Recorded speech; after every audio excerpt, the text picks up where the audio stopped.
Today I'd like to talk about Phil Saviano. Phil was a clergy abuse whistleblower. He died last week at age 69. He was the one who was responsible for exposing the kind of malfeasance, the inadequate actions that Cardinal Law took. He went to the Boston Globe and revealed certain things that were happening in the Catholic Church in the Boston area. And the Boston Globe published a series, and that series won the Pulitzer Prize. So Phil, in a way, was really at the heart of this story. He was really instrumental in getting the story out. And one of the things that you admire about Phil is that he was not afraid to speak out about this terrible thing that was happening in the church, which unfortunately the authorities in the church and the authorities outside of the church did very little to stop. And so we have to look at Phil's life and say, Phil displayed one of the gifts of the Holy Spirit that's given to us at our baptism, strengthened in us at confirmation, and that would be the gift of courage. And very difficult to speak out when he did speak out. Very difficult because people question you. People say it couldn't be true. How could priests do this? You're making it up. And again, a lot of personal attacks that would be directed at you for doing this.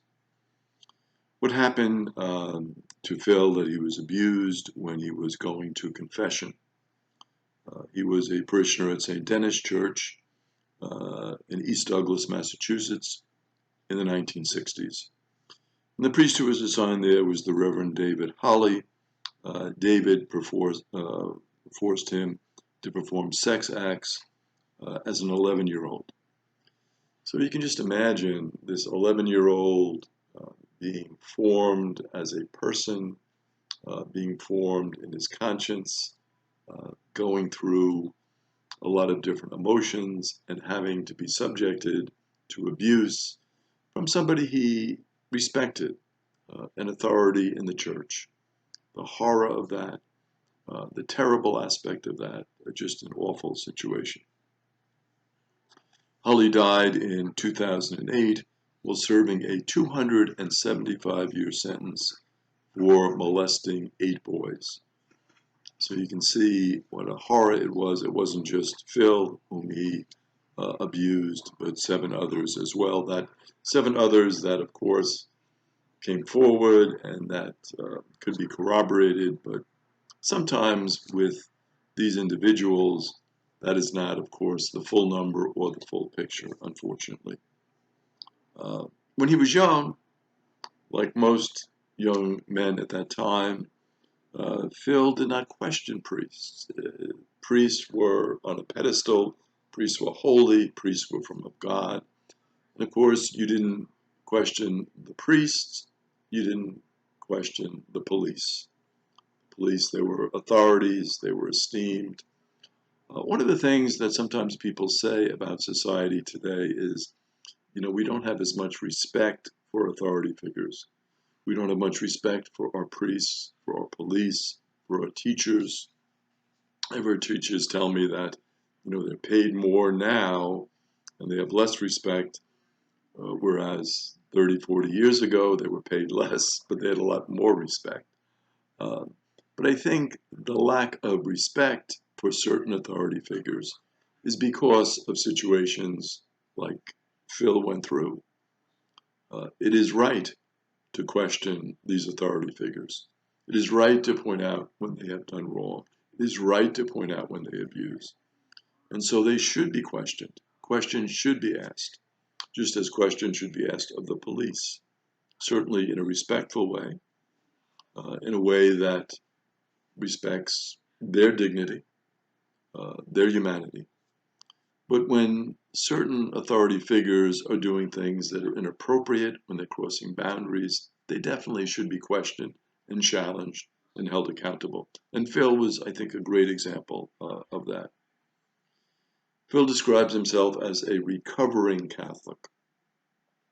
So he's a Catholic. He was baptized a Catholic. He loved the Catholic Church.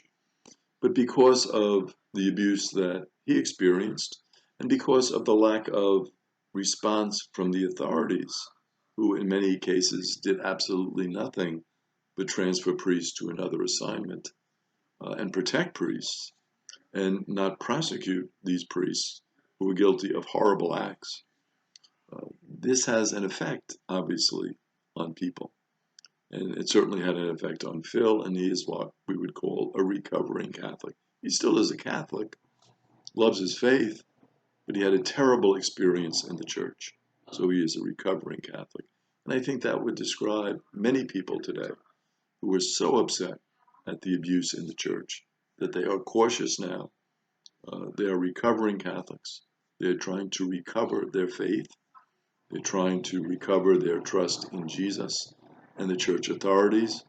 And of course, the church is aware of this, sensitive to this, and is trying to establish programs to make sure that this type of abuse doesn't happen.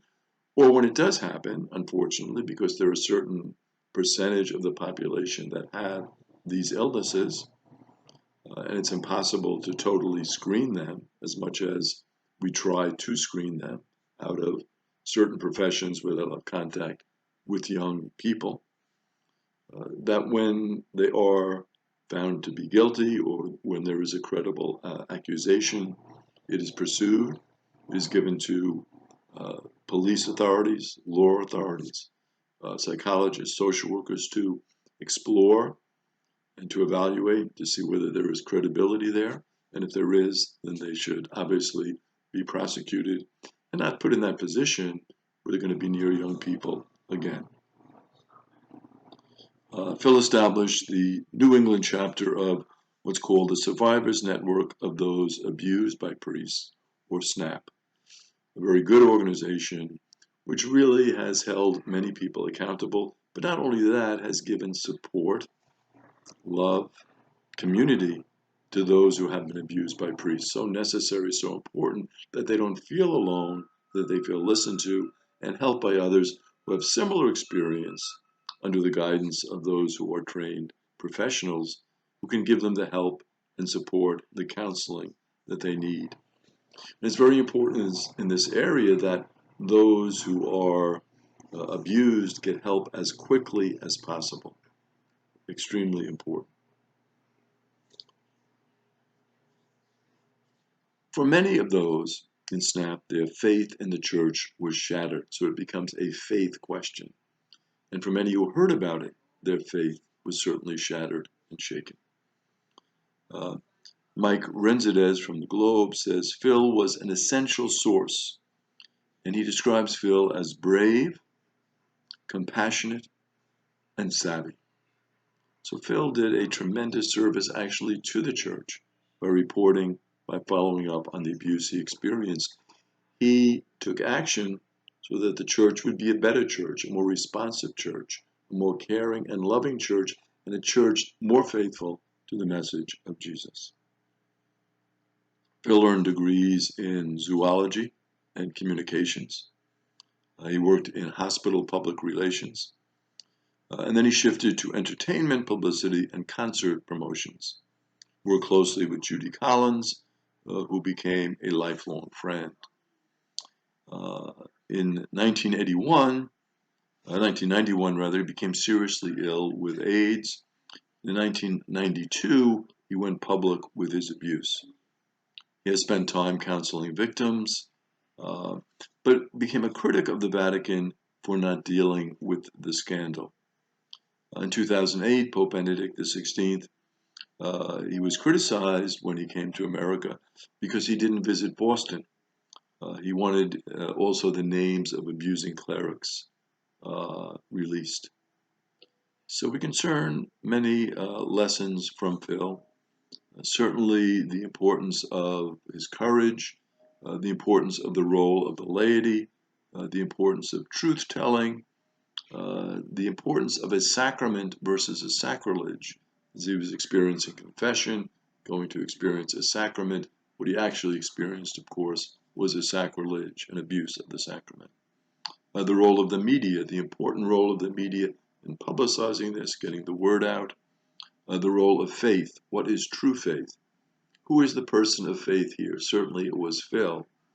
He was following his faith because he was acting with courage to expose something that was wrong and to fight against an injustice, which is a true statement of faith.